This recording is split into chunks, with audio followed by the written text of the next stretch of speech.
একই গ্রামে থাকত চার গরিব যুবক।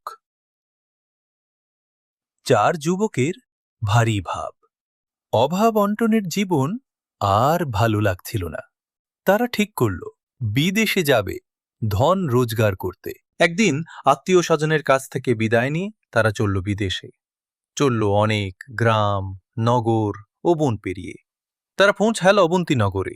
স্নান করে মহাকাল মন্দিরে পুজো দিল। সেখানেই দেখা এক যোগীর সঙ্গে, ভৈরবানন্দ। চার বন্ধু যথাবিহিত সম্ভাষণ ও প্রণাম জানাল। দেশে থাকতেই তারা ভৈরবানন্দের নামডাক শুনেছে। অনেক অসম্ভবকে তিনি সম্ভব করতে পারেন। যোগী দিলেন 4টি সিদ্ধ প্রদীপ। বললেন, প্রদীপ যেখানে পড়ে যাবে সেখানেই ধন মিলবে, তবে শর্ত একটাই, মন যেন চঞ্চল না হয়। যুবকেরা হাঁটতে শুরু করল। যেতে যেতে এক জায়গায় এসে একজনের হাত থেকে প্রদীপ পড়ে গেল। সে পেল তামা, এভাবে পরের জন পেল রূপো, পরের জন পেল সোনা। তারা খুশি হয়ে ফিরে গেল। কিন্তু এক বন্ধু থামল না।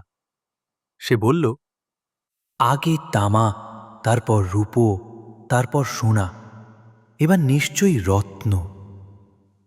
সে একা পথ চলতে লাগল।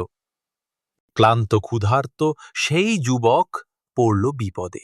সে দেখতে পেল এক লোক, মাথায় ঘুরছে লোহার কাঁটাওয়ালা চক্র। প্রশ্ন করতেই চক্র এসে ঘুরতে লাগলো তার মাথায়। চক্রধারী লোক বলল, আমি একদিন তোমার মতোই এসেছিলাম। লোভে পড়ে মন চঞ্চল হয়েছিল, তাই এই যন্ত্রণায় পড়েছি। তুমি আমাকে মুক্ত করলে, আমি এখন মুক্ত। তৃতীয় বন্ধু ফিরে এসে দেখল বন্ধুর এই ভয়ঙ্কর দশা। সে কেঁদে বলল, আমি তো বারবার বলেছিলাম। চতুর্থ বন্ধু বলল, আমি বুঝতে পারিনি ভাই,